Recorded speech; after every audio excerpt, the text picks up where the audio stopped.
Welcome aboard CCO's The Science of Fishing, your one-stop destination in the ever-evolving world of fishing. Here, stay ahead with our latest reports and innovative tactics, all tailored to help you land the catch of the day, every day. Each episode dives into seasoned anglers' insights and the top-tier products they use to prepare you to make every fishing trip a success story. A big shout out to our generous sponsors, Gulfstream Lures, Tackle Crafters, and Black Reef Spearfishing for making this podcast possible. And now, let's cast off into our angling adventure. Introducing your trusty guide and host, Mark Farag. What's going on, everybody? Mark here with The Science of Fishing. I'm here with Corey Pagano from Tackle Crafters and Gulfstream Lures. Thanks for coming out today, man. Thanks for having us here. Yeah, well, thanks for coming and you know, wanting to do the episode and everything like that. I'm super excited to talk a little bit about the company and, you know, answer any questions that you have. It's exciting to have you guys here. Absolutely. Yeah. Guys, big news. Tackle Crafters, Gulfstream Lures, they're our sponsor, as you guys know. We love them. We love working with them. You guys got to really check them out first and foremost before we even start getting into the questions. There'll be a link down below. You guys got to check it all out. So, Corey, right? So what's going on, man? How's things been? Nothing, man. Just living the dream. You know, we're located in Southeast Florida, Southern Palm Beach County in Boca Raton. We've been down here for a few years. I moved the company from Jupiter, you know, several years ago because I was tired of doing the commute, you know, from Boca back to Jupiter. Wanted to see the kids more, you know, spending like hours in the car every day wasn't working for me. But it's good, man. You know, luckily this summer I've been out on the water more than I was, you know, at the beginning of the year. You know, beginning of the year we were slammed, and but the last month or so I've been able to get out on the water, had some good days of fishing. You know, like I was telling you earlier, the mutton snapper bite has been really good. I've been out a few times. I haven't been able to find them, but a bunch of my buddies are crushing it out there. Yeah. So, you know, I've been seeing everybody getting them. Yeah. Sorry, me, Corey. Yeah. No, it's I don't know, man. But you know, luckily I have buddies who throw me a fillet here and there. So you know, but I went out last Thursday and no snapper. But you know, we pulled planers. Had some new products we were testing. Caught some blackfin tuna. And made sushi for the family, which the kids always get excited about. Nice, man. Family sushi nights. That's awesome. Hell yeah. Yeah, So, super fun. For the people that don't know you, I know you now pretty well. People that don't know you, tell them a little bit about the brands that you own and what you're doing here with Gulfstream and with Tackle Crafters. Sure. I'll start with Tackle Crafters because we've owned Tackle Crafters for a long time. Tackle Crafters has been in the family since I was born. I kind of grew up around Tackle Crafters, and we acquired Gulfstream Lures more recently.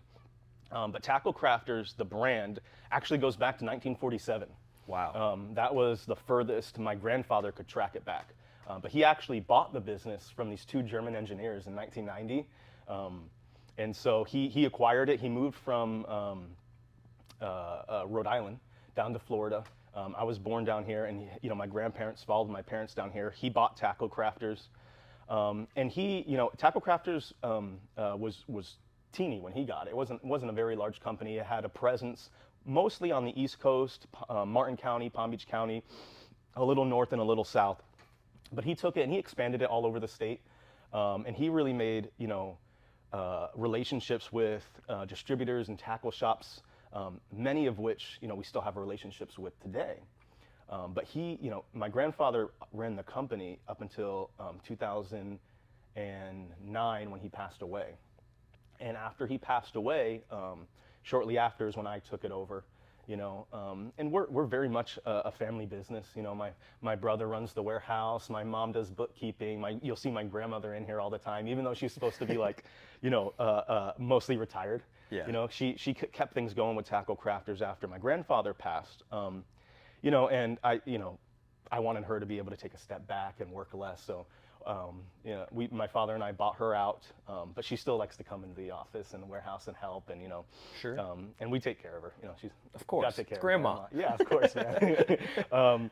You know, and she's your classic Italian grandmother, you know, she's always bringing like sausage and peppers and stuff. I love it. She'll show up with like a plate of calzones, you know, and like we'll be trying to get work done, and the staff will like start getting up, and you know, people stop making shark rigs and go, what's that? You what's know? going on? But they're so good, so you can't not eat them.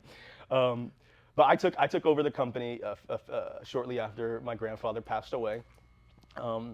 And you know, one of the first things I did with Tackle Crafters is I created a new website. I rebranded. You know, anyone who remembers the old Tackle Crafters logo, it was this like yellow fish with these big red lips, and it was noticeable, it was recognizable, but it wasn't good. Yeah. You know, so after I took over, we rebranded. You know, we created a logo that I think captures the brand. You know, what the brand stands for, right. And the real goal of what Tackle Crafters is with the rig making and everything like that. But I've been doing this since 2010, and I love it. It's great. Dude, you guys have a great brand, man. Yeah, we really care. You know, we care. We want to put quality products out there. Yeah. Which is our main goal, is that just people would have a good time on the water, you know, and catch fish using our products, you know. And for a lot of people, you know, Tackle Crafters is where they start their fishing journey. Yeah. You know, I want to go down to the beach. I want to go down to the pier. I want to, you know, maybe I'm going on a boat for the first time, or doing a drift boat, and I don't know what to use, or what rig to tie, or what bait to use. And you know, Tackle Crafters is a great place to start. You know, you want to catch a shark off the beach? Hey, we've got you covered. You know, you don't have to be an expert on everything, although you may get there. It's a great place to start. Yeah. Now, when it comes to the Gulfstream Lures side. Yeah, what happened with that? You guys took over, right? Yeah, so Gulfstream Lures has been around since about 1985. We only acquired Gulfstream last year. So I bought Gulfstream Lures last year. And prior to being Gulfstream in the early 80s, they were Atlantic Lures. And Atlantic Lures was one of the first companies ever to make a red tail hawk, which eventually transitioned and became the modern flare hawk, which, you know, is one of our best sellers. It's an extremely popular snook jig. It's a staple in the snook arsenal. It's a staple, yeah. And so they were one of the first people doing, you know, kind of popularizing those types of jigs, and it really started with the red tail hawk, which we still sell. Yep. But last year, in the history of Tackle Crafters and Gulfstream Lures, actually goes back quite a ways, and I won't get into all the details unless you want me to. Absolutely, man. Yeah. But to give more of a summary, and we can maybe get into details later. Sure. Gulfstream Lures went bankrupt about the same time. Gulfstream Lures was bankrupt during the crash of '08. Okay. And the owners that I purchased it from, they bought it out of bankruptcy, and they grew Gulfstream Lures, the lure brand, over the last 10 years, pretty significantly. You know, it's what kind of like the people know Gulfstream Lures to be. But while doing that, they also built a really successful distribution company, selling wholesale brands like Shimano and Penn and Yozuri and Rapala, and you know, all the stuff you see in your tackle shops. They started distributing and growing, and they were one of our best customers. And so as their distribution company grew, they called me it was the year before last in 2021, and said, hey, you know, the distribution side has grown significantly, you know, more than we had even planned, and you know, we don't feel like, you know, we have the attention that we need to give to the lures. Would you be interested in purchasing it? We think you know, it'd be a great fit for Tackle Crafters. Yeah. And so it was really that relationship with them that resulted in me acquiring, you know, the family acquiring Gulfstream Lures. That's awesome. And you know, for me, like Gulfstream Lures, it was a brand I grew up with, just like Tackle Crafters. And you know, when they called and asked if I was interested, you know, I got super excited, because here's something that I've been using since I was young, you know, and I'm very familiar with the brand. I love their product, so you know, we jumped at the opportunity, and you know, for us, really, you know, that's what this business, our focus in business is about: relationship, taking care of the customers, and it's those relationships that lead to things, like this. And so, Absolutely. yeah, we're coming on. We just kind of came to our first year of having Gulfstream. Yeah. And it's been fun. But in Been that really fun. first year, you guys have really, you've taken it to the next level. You guys have been coming out with new products, innovating, doing a bunch of stuff, right? Yeah, absolutely. So- We built out a new website. Yeah. I kept the logo. I love the Gulfstream logo. Looks I didn't good. want to change that, and it's kind of a staple. People know it. Yeah. And so, I didn't want to do what I did with Tackle Crafters. I wanted to leave that, but we did redesign the website. And when we took over the line, the goal was, again, just to make the best product we can. Right. So if there was an improvement we could make somewhere, like putting a slightly stronger hook on something that I felt like maybe needed it. We redid a mold. We've got a few new lures here on the table. That, Yeah, tell me a little bit. Yeah, so these sea witches here, these are something new for us that we just started working on this year. They look Now- gorgeous, by the way. Yeah, we're really happy with how they're looking and how they came out. And so we have a trolling witch that we do. It has crimped nylon and painted on black eyes. It's a very bare bones trolling witch, but it works great. And a lot of the commercial guys, especially like the commercial kingfish fishermen, love it. But we wanted to make a trolling witch that was a little bit, that checked a few more boxes. So this is something that'll retail for a little bit more, but it's also available in more sizes, more colors, and we just wanted to put out something a little bit different. We didn't create a brand new product that's with the trolling witches. There's other trolling witches out there, but we just wanted to make a really nice, really pretty looking lure that was also going to last and catch fish. Well, you guys have improved them in a lot of ways, whether it's the color, whether it's the hole sizing, Yeah, and the goal for these, we've been pulling these behind planers, and we're calling this the Zoom Witch. Yeah. And right now we have 1/4 ounce, 1/2 ounce, and 1.5 coming out, and they have been just performing great, catching lots of fish, super productive. And we're really happy with the performance. I've been pulling these with just a strip bait behind them, nothing else, not even no squid, no flash, which we do. Typically I'll put like a squid and a flash under the squid, and then get a long shank hook and do a bonita strip. When we're pulling planers and that type of thing. But these have been productive over ballyhoo, and just with a bonita strip, also behind the planer, just the sea witch and a bonita strip. Very, very effective. I love wahoo fishing. That's one of my passions. And pulling planers. So for me, adding an item like this, especially for the guys like me who like wahoo fishing and pulling planers, was super important. So we put the 3D eye on there. We did a 2-tone paint job on the head for anything that has two colors, two colors of hair. We've added glitter. And we plan on expanding this down the road in other sizes. But yeah, the process of creating this was super fun. And that's one of my most enjoyable parts about doing this, is the fun of creating and coming up with ideas and new designs, and giving samples to friends or local charter captains and saying, hey, go test this, let me know what you think, tell me how it's performing.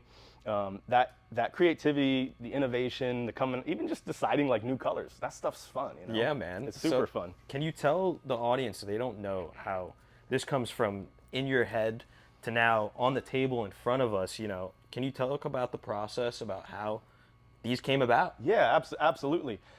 Whether it's something like a trolling witch, where it's more of a simple design because you only have the head, or if you're doing something like a crankbait or a hard lure or something like with a lip, that you're going to pull behind the boat or cast for inshore stuff that maybe has slightly more complexity. It's still the same concept, if that makes sense.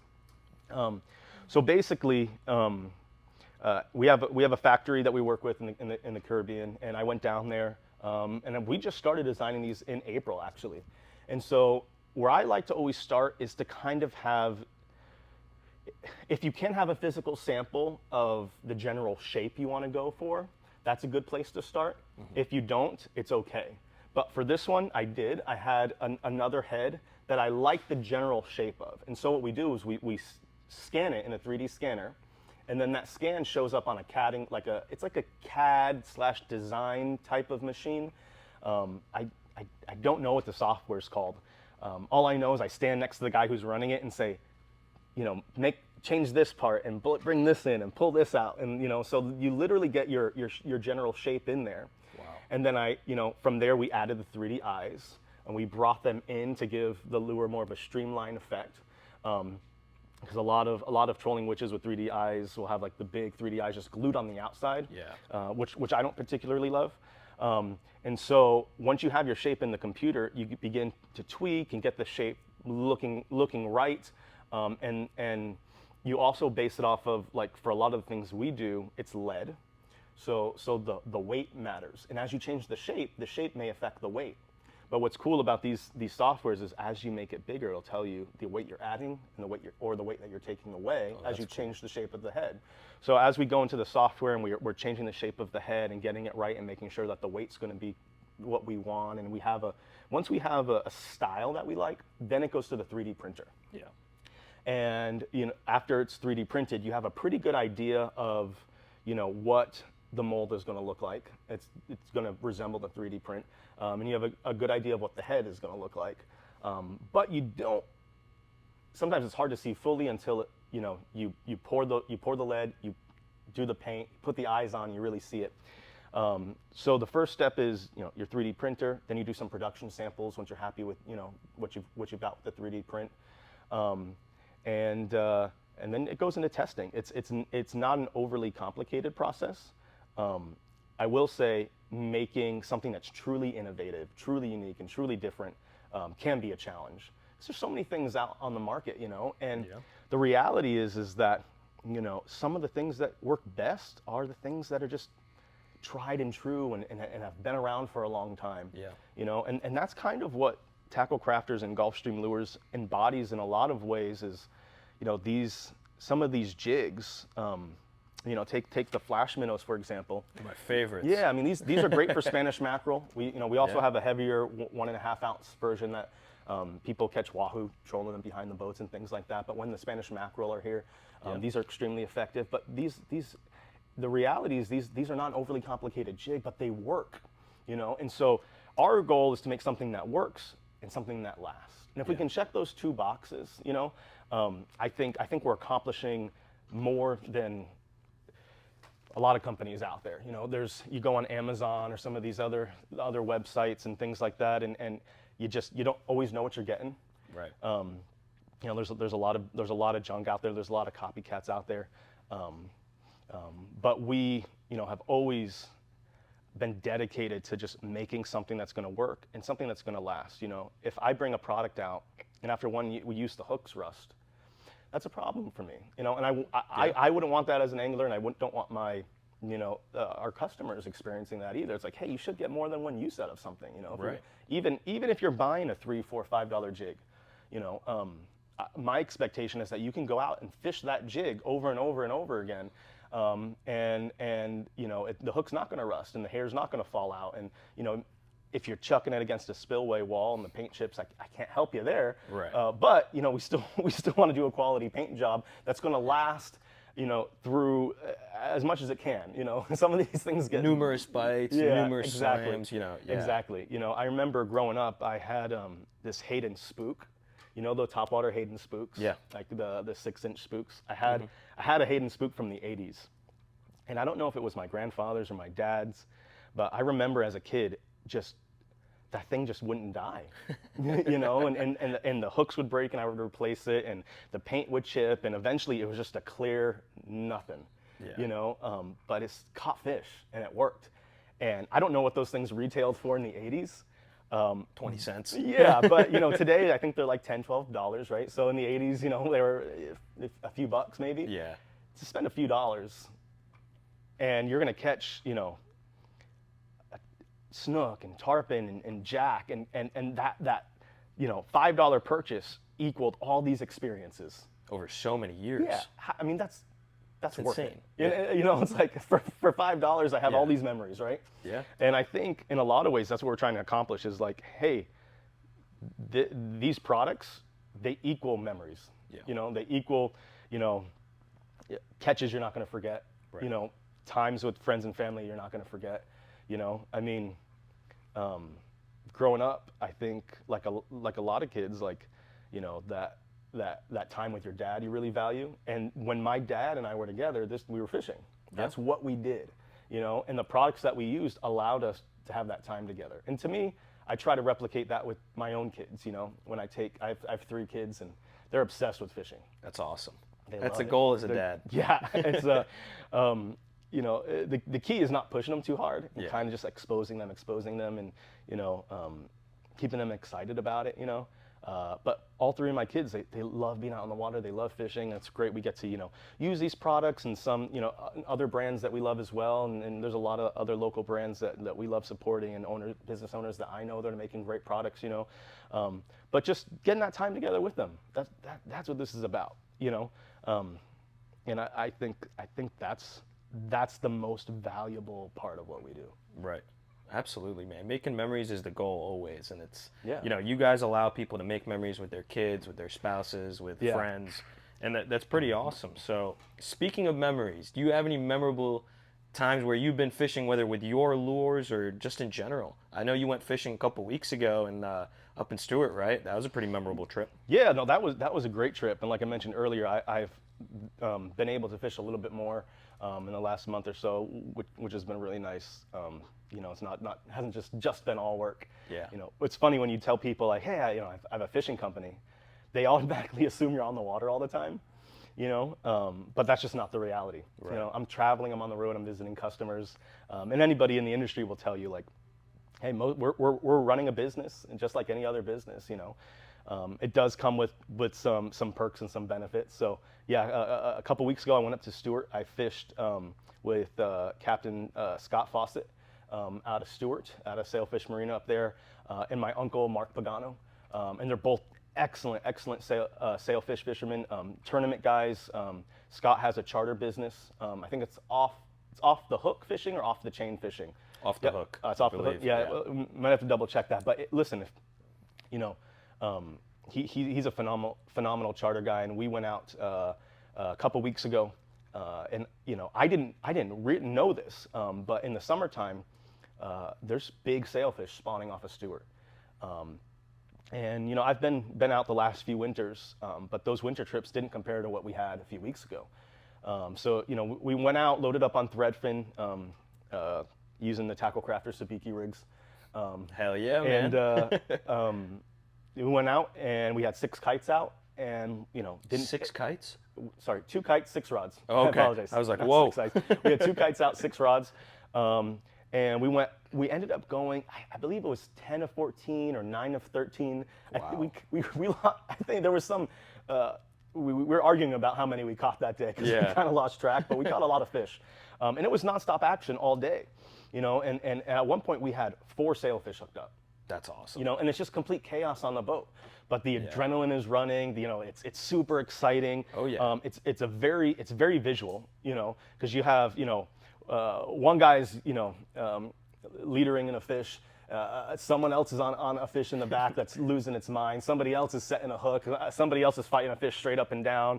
You know, and as the captain, you know, I mean, Scott handles those situations amazing. Yeah. You know, you need experience for that. yeah, and you know, like going back to, you know, being on the water, you know, it's like when I'm around those guys who are out there every single day, you know, I'm reminded of how much I have to learn, and that there's always skills and techniques that you can improve on, get better at. Of course. And so, you know, I think when you're around people that are out there all the time, and this is what they do, you know, I think I've experienced this where, you know, you bring a buddy out fishing, or somebody who, you know, is passionate about the sport, and there's this hidden thing where they feel like they need to prove to you, you know, hey, I know what I'm doing, you know. Yeah. And I try to take the opposite approach when I'm around people who, this is what they do. Sure, I make lures and I own a brand, but these guys are out there all the time. So when I'm out there, I try to be a sponge. I try to learn, and you know, there's always little things that I can improve on and pick up on, and it was just an awesome day. You know, at one point we had a 60-pound wahoo show up in the spread. That's crazy. Yeah, unfortunately we didn't have bite? 4 times. 4 times. It stayed around for 4 bites. Stayed around for 4 bites, Wow. 4 times. We pitched it 4 threadfin, and we had fluorocarbon leaders to circle hooks. Yeah, and it for wasn't whatever happening. reason, the wire was hiding that particular day.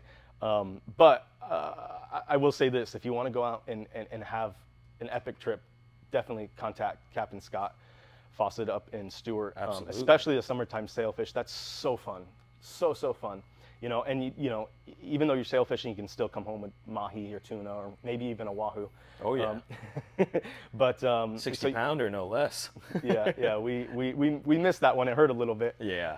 But it's what motivates you to get back out there. Right. You know, and get back out there, improve, be better prepared. You know, being ready for any situation. But that was an awesome day. Yeah. You know, and so those opportunities, like I said, there's some of the perks, but it's like, you know, anybody can get out there and do that. You know. Right.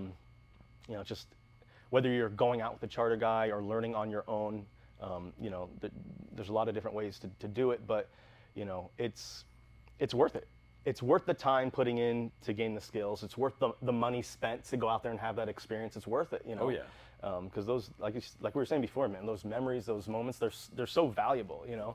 Irreplaceable. Yeah. It's impossible to get them Yeah. any other way. And I can't wait for like my son. He's 7, you know. Yeah. I can't wait for him to get out there and do that. And he's not quite ready for like a full day trip yet. Right. Still a little too young. What are you taking them on so far? Just We short do- little trips? Or? Yeah, we'll go out there and like do yellowtail snapper fishing on the Nice. reef, you know, and just something that can keep them like, you want to stay entertained. Yeah.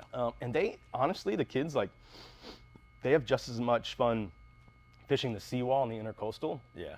as they do out on the reef, you know. I remember, It's nice to be that age. yeah, everything's fun. Anything's cool. Everything's A fun little to grunt them. to Yeah. a little freaking mahi, Yeah, everything. yeah. My kids are funny though. They only want to catch things they can eat. That's awesome. They love it. They Good. love eating fish, and so if we catch something, I'm like, guys, you know, we got to put this one back or whatever, and they get upset, you know, they get bummed. But they like last week we had sushi night. I don't know if I mentioned that. I went out last week, caught some blackfin. Yeah, yeah. And for them, like, okay, catching something that we can eat is like that reward, you know. They get so excited about it. Right. It's like, for me, it's like, that's motivation in and of itself, just to get out on the water and spend time with them and catch fish and come home and show them, hey, this is how we fillet a fish, you know, this is how we prepare it, you know. It's life skills. Yeah.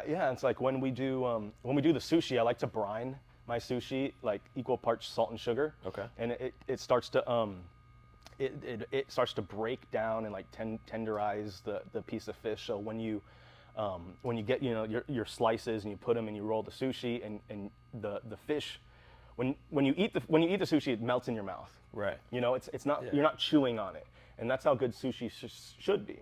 Yep. You know, and so, you know, people tend to sear blackfin or not eat sushi with it as much. But for me, if you take the right steps, like there's techniques out there like ikejime, Yeah. where you're preparing the fish and making sure you're getting the highest quality of meat. You know, super important. Like,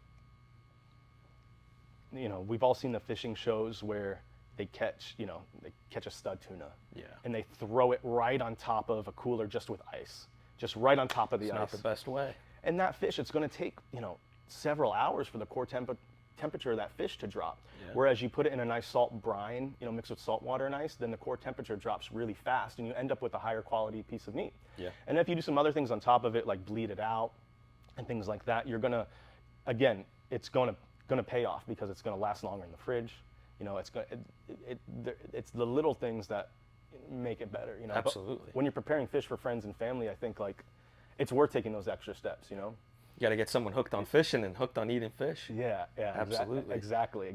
And like when you're used to eating fresh fish, Yeah. it's so hard to go to a restaurant. And Dude, order I fish. can't eat fish at a restaurant anymore, man. It's like it kind of ruins it. It you know? does. It does. I gotta have a steak at a restaurant. I can't have a nice piece of mahi because I know it's like that thing's like 2 weeks old. Yeah, it's like, oh man, it's like you're chewing it and it's like sticking to your teeth. You know. You're Yeah. Like, geez, man, did you guys just defrost this? Right? Like, come on, you know. Exactly. But there's some really good fish markets out there, and we have Absolutely, yeah. some phenomenal commercial fishermen in our area who know what they're doing, you know, and they're bringing really high quality cuts of fish, you know, to the markets. Yeah. So if you can't get out there, you don't own a boat, and you love eating fish, I mean, Go to I'm the not gonna market. knock you. Yeah.